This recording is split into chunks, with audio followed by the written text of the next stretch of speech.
Live. Okay.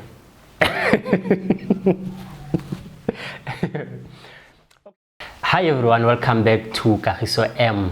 This is another episode where we'll be learning something new, something new. Okay, it's fine. I'll call it something new because I know to lots of upcoming photographers there is something new. So I will play you a little bit of a clip. I will show you, and then I'll just want to show you how I went about doing that shot. And it's nothing too technical, it's all about stabilization. That's why you see the cage here, and then I don't know what do you call this, it's a stabilizer to me, and then you have an electrical gimbal, and then you have, you know, this guy, I don't even know what to call this guy because a lot of people call them by its manufacturer's name, like your glide cams. And so anyway, I'll call it a mechanical stabilizer. How about that? So I will show you this, and then I will tell you how I actually went about that shot, because all these shots, it's all about preparation. It's all about what the end product is. So let's start here. Check this.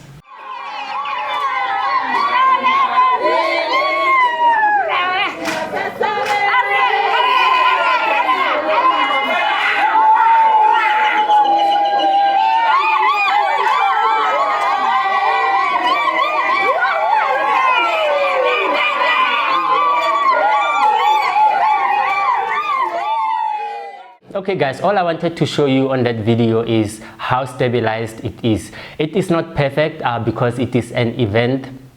Your surface on the floor will not be even. There will be people passing next to you. Remember that this is not rehearsed, it's a live event. So I just want to show you how I got that and how you can get it. Before I show you how I got it, I just want to say, if you do video, if you do filming and you are starting, because the people who already have been there, they know how important stabilization is to your clients, to your videos, or to your viewers. So I would recommend that you have any of these things here, depending on which one you can afford. If I am to recommend, I would say I love the electronic stabilizer, especially these small ones. You do get big ones. They do work on your mirrorless cameras. The only thing with them is that there's certain things you cannot do. For example, it's difficult to attach an external battery pack on them. You can attach a monitor on them. You probably will need to buy a couple of stuff on them, but they are quite good. The learning curve is not that long, but you still have to learn it. You get this mechanical, I'll call it a glide cam, other people call it glide cam, but I think glide cam is the name of the company that does one of these things. This is a very entry-level one. You get very expensive ones that you can put bigger cameras, and then they have even more weights for those bigger DSLR cameras. So even if you can get something like this, just know on this the learning curve is more than having a electronic stabilizer. But the entry-level ones, they are quite cheap, so I will put it here. And this actually was a, okay, it's like this. This was actually a shoulder rig, so it had that padding that comes onto your shoulder. I removed it.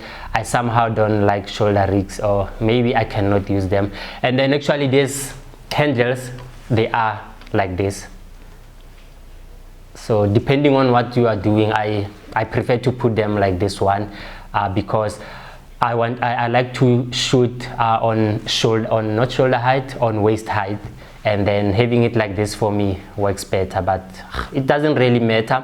All it does, it will help you with stabilization. It will add some weight onto your rig, which helps with stabilization, and it also has handles than just having your camera. And having this width, you know, it's bigger than where you handle your camera, also help with stabilization. And the other thing is your cage. And it comes with, you can put lots of things. You can actually put these handles onto your cage, and the reason I like the cage more is that you can attach, like here, you might not see, I have my audio stuff on here, and I also have the battery on here. So that was just the basics about stabilization. Let's get back to our topic. How did I get that shot? So first, I will start with explaining just the basics as to, because I use the cage, what to do so that you get that smooth stabilization. I'm just gonna move this a little bit to here so that this sits here. So basically on your cage, this is the Fujifilm XT4, and then you can put also the handles onto your cage, but just know whatever you add on your cage, it also adds weight, but the handles will actually be nicer. So just make sure that you hold your camera with two hands, and I normally don't put my, what do you call it, the hands against the body, and the reason is I put it just next to the side but not tight into the body. The reason is when my body moves, I don't want it to actually affect the handling of the hands. So I sort of use the shoulders to dampen the movement. So this is how you're going to hold it before they hang it a bit. Okay.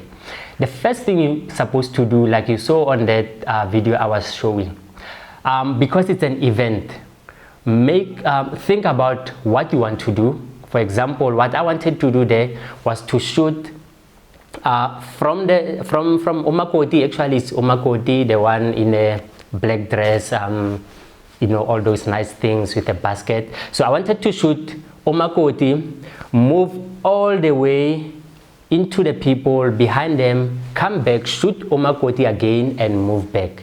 So on that clip, I didn't show the part when I was starting to shoot Umakoti because right after starting, somebody got onto my shot. So the first thing, think about your movements. Remember, there will be people coming into your view, but then you just go to the next path, continue with your movement. That's the first thing. Secondly, like I said, hold your camera as steady as possible, and with your this part of the arm next to your body. I don't touch my body, like I said, so that it doesn't the body doesn't affect the hands. Then the next important thing that you have to learn is when you move. There is this technique, the ninja technique. I will just play a video to show you. It's how you actually walk. You know, you sort of bend your legs on your knees a little bit, and you sort of do a heel toe kind of a movement. It's as if you are rolling, you know. I will show you, I will do that, and I will put it on this video also. Then the last and most important thing, Fujifilm actually does a stabilizer. If you didn't know, this is a stabilizer. Actually, any manufacturer, camera manufacturer, they provide you with a free stabilizer. This is your normal camera strap. So what I do is that, remember that here, even if you're holding it like this, you still have a lot of freedom of movement. So I just put this here. I don't know, you can put it on your neck also. It just depends what you are shooting, how long is your strap. So you can put it on your neck. Just make sure you tension your straps, and then it will actually help you with your motion. Actually, I can just hold it like this, see, but I would prefer to hold it proper. This will help you very much. And then you do your ninja walk. Make sure you're looking at your screen so that you do not cut the people that you want to be on your screen. So guys, I'm going to play that video again, and this is the setup I used, and that's the technique that I actually used to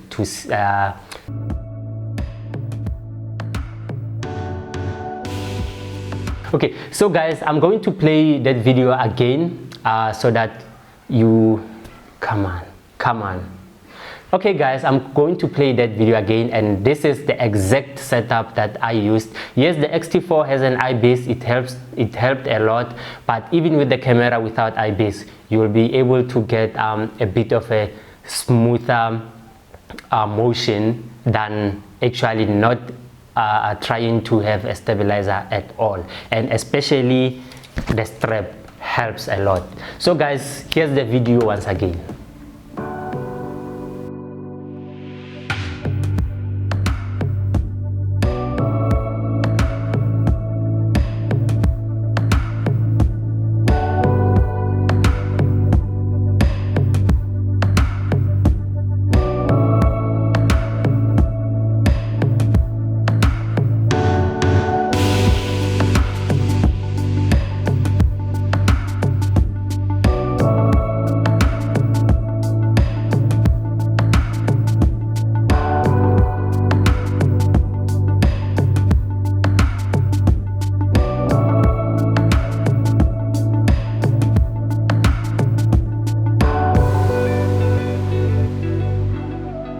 Okay guys, thank you for watching my video. So this is Kagiso M.